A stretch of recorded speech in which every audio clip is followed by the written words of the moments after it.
Welcome, Stephanie. Jason. Thank you so much for coming in. I know it's been a minute since we've seen each other. It has. Happy to see you. Really happy to see you. I don't think you need an introduction, but just so everybody knows, you're the associate choreographer and the original dance captain for the smash hit Broadway musical Hamilton. And what else? What else are your accolades? Because you know me, I'm not a Broadway guy. Fun things that people like to hear about. Yes. A few years ago, I choreographed this really well-known Super Bowl commercial where Eli Manning picked up Odell Beckham Jr. over his head to do like the lift from Dirty Dancing. That's funny because out of my big list of things to talk to you about, one of them? I was so stoked on that because it's like, you know, like who does that? Yeah, and people that like don't know anything about me like will hear that and they're like, "That's so cool." It was like, you know, like 2 days of my entire 42-year life. That's it, 2 days. It was like 1 day of prep and 1 day of shooting. Yeah, like Odell flew in that morning. Eli wanted like a day of prep beforehand, so we did a day with him. But anyway, it was like such a blip in my life, but it was on like the best Super Bowl commercials list for like quite a few years. It like pops up every now and then. But yeah, so that's something I did. I made my Broadway debut, what feels like 100 years ago now, I don't know, maybe 20 years ago, almost, is In the Heights, which is a show that became popular again with the movie that came out around the pandemic. So In the Heights was Lin-Manuel Miranda's first Broadway show. And yeah, I've done a bunch of other Broadway stuff. I did If Then with Idina Menzel. People really like her after Frozen. I love her to pieces. True. She's such an angel. She's on Broadway now. Yeah, a bunch of stuff. Now, in my deep dive on the internet, great. I heard one of your earliest inspirations is or was Cats. Well, it was the first show I saw. Right. So is that like what clicked it into?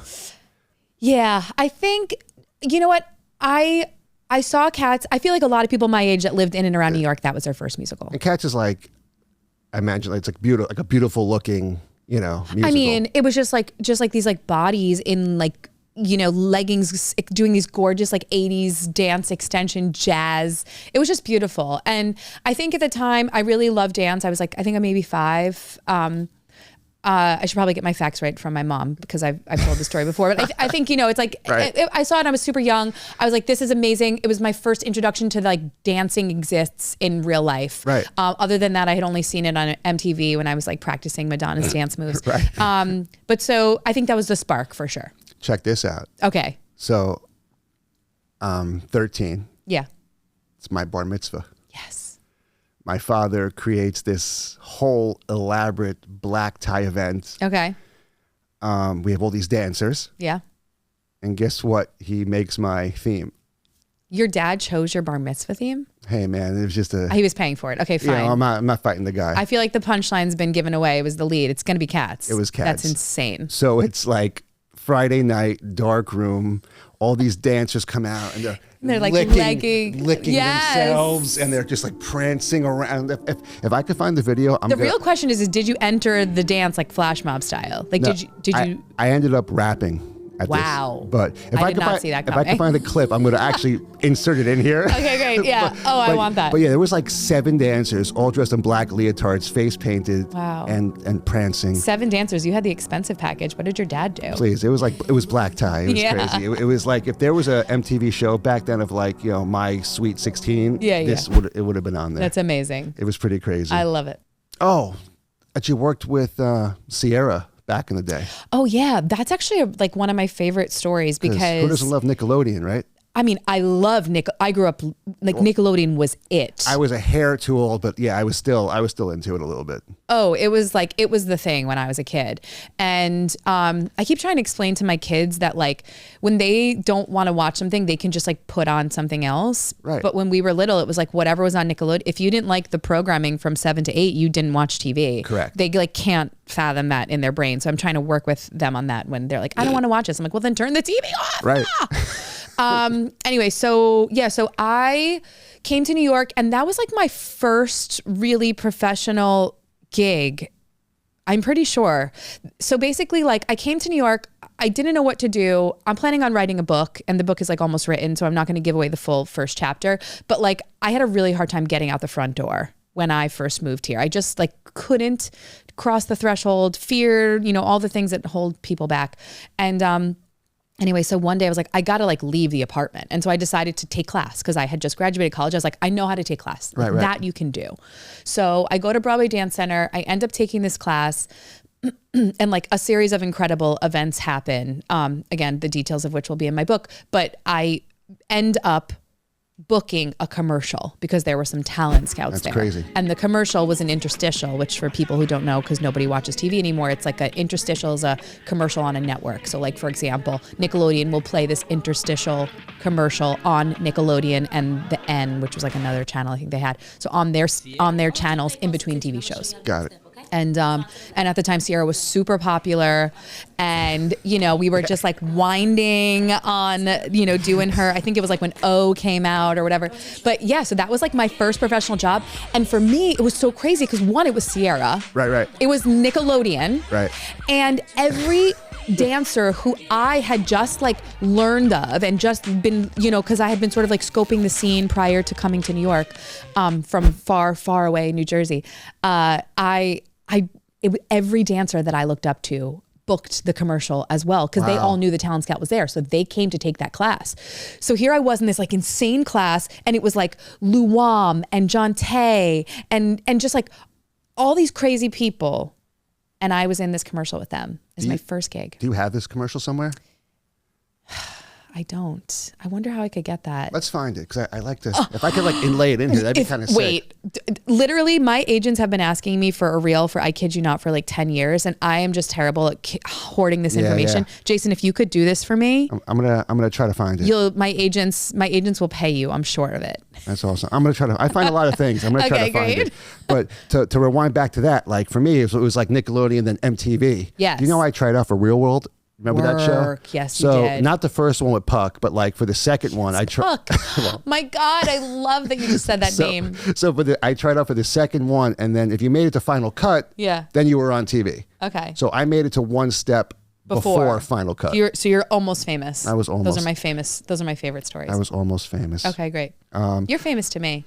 You're really amazing at what you do. Not that you need this to plug yourself, but like I really enjoyed working with you, and I did. And it's like so lovely to encounter an artist who's just like really an artist, authentic and really good at what they do. It's really cool. Yeah. Let's talk about that. 2018.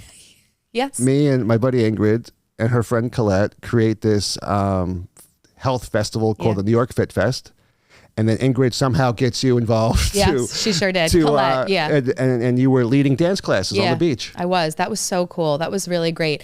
And you know what I loved about that? I mean, Long Beach is a really special place in general. I think in a lot of ways, New York is very weird to me right now, to be honest. But Long Beach has this heart because the ocean is there, right? Like you can't deny the nature, and so like it has a nice authenticity. But that particular Fit Fest, one of the things I love about Long Beach and generally beach towns, I think people are in touch with nature. They watch the sunrise, they walk on the beach, they are more in tune with that. And it was just really fun to bring like the commercial dance world to all these people who, it's like, it wasn't like dancers were taking my class. It was just like people, normal people, which I think like Colette's father took it or something. But anyway, and my mom.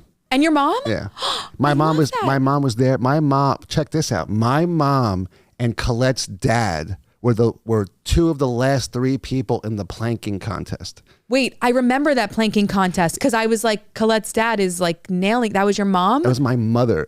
Wow. And Colette's dad is like a football coach or something. Those are some good genes. Those are good genes. That's impressive. Crazy? Yeah, that is really and crazy. And the only one person that beat them both was a female bodybuilder who was like a ringer. Oh, that's insane. Yeah. That's insane. I was actually almost upset that woman was in it because it would have been down to Colette's dad and my mom. Oh my gosh. And her how dad's funny. Like a burly dude. I think they went into like the 4 or 5 minute mark. It could have been like almost 10 minutes. Yeah, it was like insane. Yeah.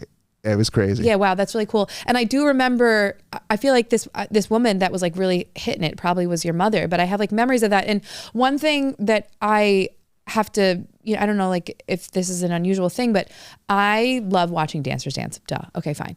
But I have a true passion for watching non-dancers, what people that don't consider themselves dancers, move to music, because I have a real like guttural affinity for watching authentic movement, like what music not just music, right? Like the world, like people dance walking through the street. There's choreography, Right. like the way, you can see someone who doesn't trust themselves when they're like walking into like a mix of people, and then you can just like read everyone's, like I feel like I can like see thoughts. So the one thing I love is that non-dancers have this inhibition because they like never know where the music is going to take them. Like somewhere inherently, like the dancer always has like they're keeping their mind on like the 8 counts. They're keeping their mind on like the stanza. They know when the drop is coming. They they pre-choreograph in their brain. You watch a non-dancer move, it's like the drop happens and it's like 3 counts too late and it just like affects them. It like washes over them, And so I love watching that. And so anyway, teaching these classes, the point being, Right. I often teach dancers. I'm always teaching master classes and dancers and people who want to dance. But at the Fit Fest, I got to teach like a room of non-dancers and I loved it. So after the Fit Fest, maybe a year goes by, and then I get an email to work with you with your nonprofit. It is a nonprofit. Katie's Art Project. Katie's Art Project. Katie's Art Project. Want to tell us about that? Because that, for me, like that one, I guess, video I filmed was pretty. It was heavy. Yeah, you did amazing there. So Katie's Art Project, my best friend growing up, which the story is, widely popular on the internet. And so I'm sure people have heard the story before, but my best friend growing up passed away when we were 19 of leukemia. And I always wanted to do something for her. We'd always wanted to like start a business together. And when I was doing In the Heights, my first Broadway show, I was a swing, which means I wasn't on stage every single night. And I had a lot of time to kind of think. And I thought, I have all these friends. I have access to all these amazing artists. And Katie was an artist, a fine artist, not performing artist. But I was like, she would have loved to like spend a day painting with a famous painter or something, like that was like the thing she did in her very last days, was just like making these collages after she couldn't paint anymore and, all this stuff. So, so I started this organization. A friend of mine had just started, Luis Salgado had just started a nonprofit. I was like, give me some tips. And he helped me kind of get it off its feet. And throughout the years, we did a lot of really incredible projects. And the premise of it was connecting kids facing terminal and life-threatening illness with professional artists. And the idea, now we did Hamilton and like legacy. What is a legacy is so cliche, but it's cliche because it's true, as they said in If Then. That, the artist, everybody wants their life to mean something, right? Like you wake up, you get out of bed because you think there's some purpose to getting out of bed. And the kids and the artist have this really astute and keen sense of time, right? Because artists always feel like there's not enough time.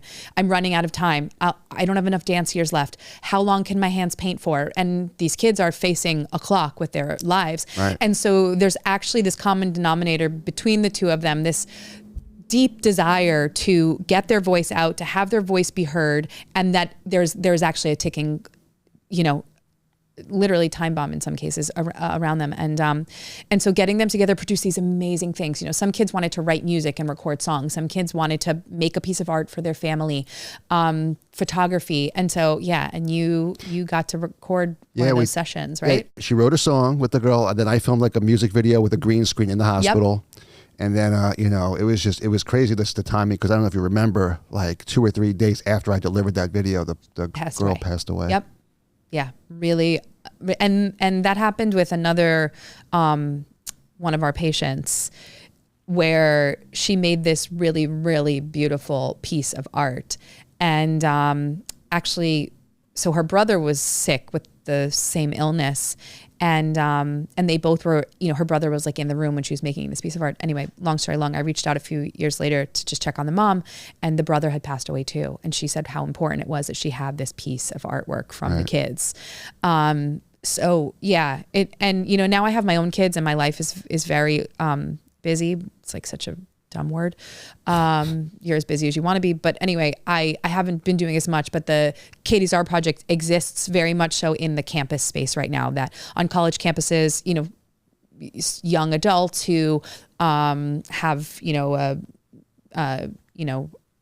mind to take on sort of side projects in college are upholding it and bringing art to local hospitals. And it's run by this great young doctor named Clara Thompson. Well, it's an awesome thing. Yeah. And I was just happy to be a part of it. Yeah. Thank you for doing that. I'm always grateful when artists say yes. And then up to last year, I get a random phone call. Hey, Jay, I want to do a flash mob. Yes. We're not going to talk about it because we never did it because it might still happen, so I don't want to give it away. But it was Yeah. like randomly I look at my phone. Huh? What is she? What is she talking about? And she's like, I want to do a flash mob. Can you film it? We're doing a flash. Can you get a I was like, drone? it has to be you. It has to be I'm you. like, okay. And then it's like TBD. I'm like, okay, and I'll let you know. So then I know. that's still gonna. I have like a lot of guilt about that because a good friend of mine asked me, I won't say who it is in case we end up doing it, but a good friend of mine asked me, I was like, she's like, I want to do this. Can you get me a choreographer? I was like, I'll do it. Right. And then one thing led to another, and it was really about she wanted these certain grouping of people to be involved in the flash mob, and they're teenagers. And you know, teenagers are really rough now. Like I don't know any you personally really, but like they're so involved with their phones that like they just don't respond to humans. It's a overwhelming amount of inbound information. I feel like it's just the amount of information that these people are taking in all at the same time between just I don't know. I feel like I was a kid. I was on a bike and I was like, I For was hours. and I was just I don't know focused on a single thing. They're on TikTok multitasking with this and that and I don't know. It's just there's a lot going on. Yeah, and it's funny like the crazy thing is and you asked me earlier like do people care about coming to see you and hear you? I don't know. Do they? They show up, but for this particular thing it was a bunch of like the ages were like 13, 14, 15. So that's like a tough area, right? But they were young dancers, a lot of them. And the opportunity was to like come and work with me, like a Broadway choreographer. Like that should have been like return my call. Like I'm personally calling you on your cell phone and they just like, they couldn't get their schedules together. And you know what? And really most of them are like, I'm just so busy. I'm overwhelmed. And I'm like, you're 14. You are so busy and overwhelmed that you can't help me coordinate like 3 1-hour rehearsals over the next 3 months. Can you imagine? So that was crazy to me. But anyway, it didn't happen. Maybe it will. Who knows? I still think it's important and relevant. So we'll see. I do too. We'll get there. Yeah. All right. Now, I just want to move quickly to some Hamilton stuff. Let's do it. Because, I don't know.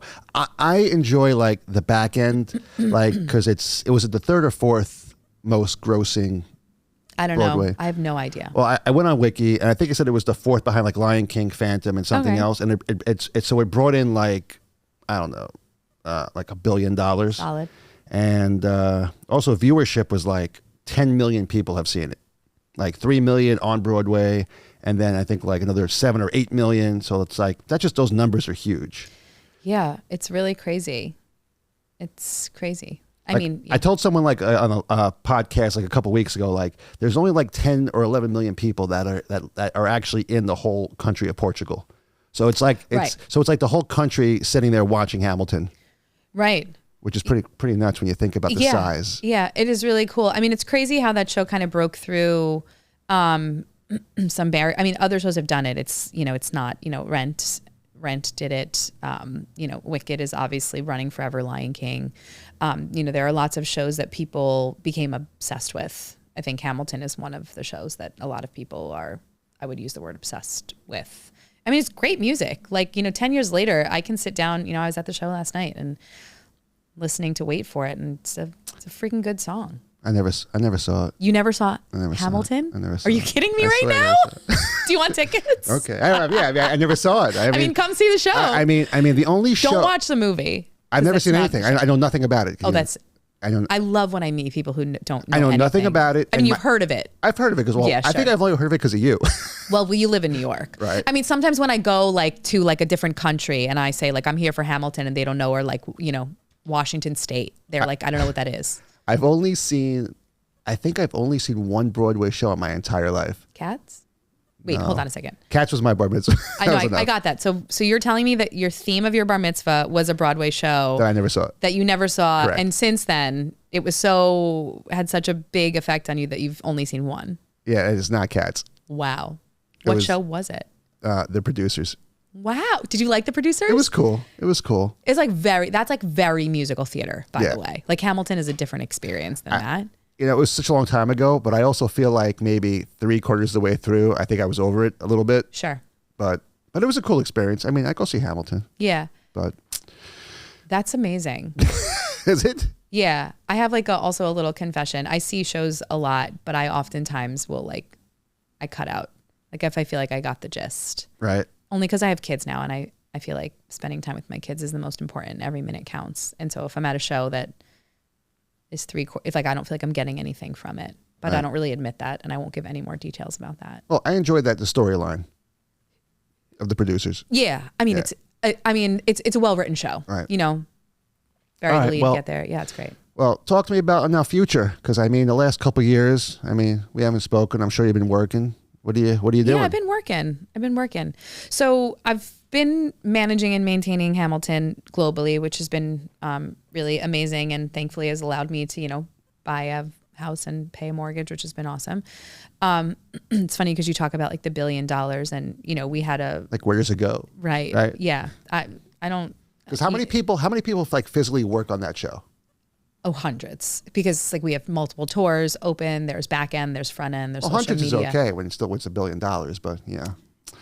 Yeah. I mean, yeah. Like there's like there's like different arms, and every arm has like a portion, a large. It's like the cast, the performing arm, the management arm, the company management arm, whatever. But yeah, it's big. But we talked a little bit about this before we started, but there is like a portion of us that gets like like we split 1% of the profits. 33 of us do, like the original company and stage managers. And like 1% of what we split, it's like a pretty small number, honestly. Yeah. It's not like, I don't know. I guess we all, I don't know. I thought that it was going to be something significant, but it's crazy that it's not, I mean, 33 people are spitting it and whatever. Anyway, so Hamiliton. I've done other things because I have to do other work because that can't be the only thing that I do, both creatively, spiritually, and financially. So, since the funny thing is I always just like wanted to perform. I loved choreographing. Back in 2017, I don't know, the internet knows the answer better than my brain remembers, but I directed and choreographed a production of In the Heights at the now sort of defunct, maybe faded Kennedy Center. And I made my directorial debut doing that. And it was really amazing because, I mean, obviously In the Heights is a show that I knew. I did it on Broadway. I helped set the tour. I knew it inside and out, but it was my first time really getting to interact with every single department as the director. And I loved it. And it was a really successful little run that we did. And I started getting hired as director more often. And so I recently just opened a show in London that did like a little special performance run where I was solely the director. Interestingly enough, I ended up choreographing a couple numbers and taking on a choreography credit like the week before we opened, but I was the director essentially. And that has been a really incredible experience for me because one of the things that I realized is that like I really love to put people in places where they can do their best work and then just kind of like help guide it there.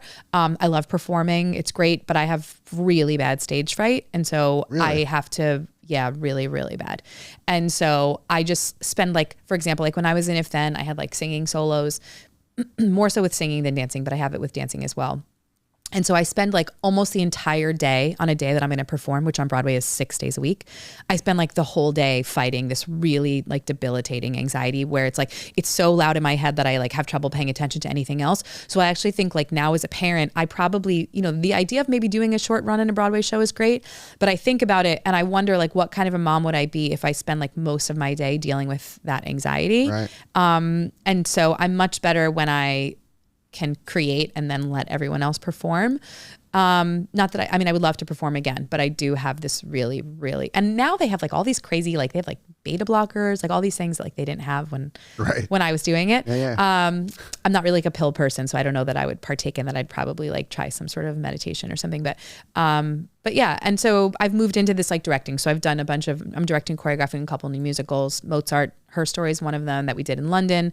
Another show is 6888, which is coming to the US. We're gonna do like a little performance. The show got picked up, did like a mini movie over on Netflix. But yeah, so bunch of new projects and little things. The thing about musicals is it takes a long time to build them, right? So like you work on something and then 7 years later, you know about it. So lots of little things. Do you do anything to like, cause that's crazy that you have like stage fright or anxiety. Do you like do anything like beforehand to like prep or like calm down, or do you have like or do you just... I've tried lots of different things. It starts the second I wake up and I realize what I have to do that day. So like if the performance is at 11, it's like, I would say it just like sort of like ramps up until it happens. It makes it so that I can't, like, I have trouble eating. Really? Yeah. So it's funny because like whenever I'm in a show, I like usually like lose a bunch of weight, and then when I stop the show, I can eat again, and so like I gain weight. That was always a thing I suffered from. Do I do anything? I don't know. I've always sort of had like an on again, off again meditation practice, which has gotten a little bit more consistent in my later years, but no, I don't have like any one thing, you know, and the truth of the matter is like, I could get a handle on it all day. And then like, I'll never forget, I had this one thing in the second song in If Then where I would like come out and I would start a section. Like I was the first person to sing. And that's like the worst for me. And so every time a friend of mine, Tyler McGee, who was in the show, he'd always like mess with me and like say jokes. And I don't like admit this stage fright thing to anyone because I feel like the more you sort of give it. And he would always like joke with me, but I could never focus. Right. Because like I was always like, and I'd be like, stop talking. So meaning the point is like I could have had control of it all day. And like the second before I'm about to like open my mouth, it's so at like 100. Jeez. Yeah. I don't know. I get anxiety. I get a little more of like imposter syndrome. Like sometimes I find myself in these situations and I'm like, am I the guy for this? Yep, absolutely. Or like, what am I doing here? I don't think an artist. There's am I no qualified? Right. What does that even mean? There's no artist that exists that doesn't have that. I don't think. I mean, I'm no one that I've met. Every great artist that I know has that, and it's really crazy because I do think there is like this misconception by like younger performers. I'll talk about performers because that's what I know. But like, you know, even just younger people that like the people that are successful doing the thing don't have that, and that like that voice is real. But actually, it gets like worse when you have that because like the bar that you've set for yourself then is so high, then you feel like you have to like constantly like match your best day. And so it becomes worse and worse. It does sometimes. I don't know. It's just something I battle with because you always feel like, you know, not like I'm looking at what everyone else is doing, but you always think like, you know, am I absolutely, am I doing my thing? Absolutely. Or am I, you know, faking it till I make it still? 100%. And I always like, I'm like, I can't believe I'm an adult. I'm like, I'm 42. You're like almost an old person, Stephanie. You're not just an adult. We're adults. You're like almost done being an adult. You're pretty old. Can you imagine that we're adults? Yeah, no, it's crazy. You have kids. I know. It's crazy. I'm an almost 6-year-old. It's insane. No, life is weird like that, where I do think there's like some sort of like, you know, you're like kind of like born with like some sort of maturity. The experience is the thing that varies, right? But people sort of, I think, have like this like baseline level of like spiritual, emotional intelligence that they kind of like have always. You know, like there's something where you'll be like, from when I was 5, I was like that. You know, like that thing is like, it's kind of, you can shift it, but it's kind of like who you are. The experience changes, right? Like, agreed. Like I know now that, you know, I shouldn't like stick my hand in that thing because that would be bad. But that part you can learn, but the actual like who you are kind of stays. And I think that's the funny thing about being an adult is like that sort of like baseline way you felt at 5 is still the person that you encounter in your worst and best moments. So 100%. And I guess on that note, I know you got to make a train. I do. And listen, it was really nice Thanks, seeing Belsky. you. I'm so glad you came by to see my place. Yes. And we chop it up. And I'm excited for the future and maybe that flash mob. Oh, yes. Let's do it. Let's do it. All right. Thanks, Jason. Thanks.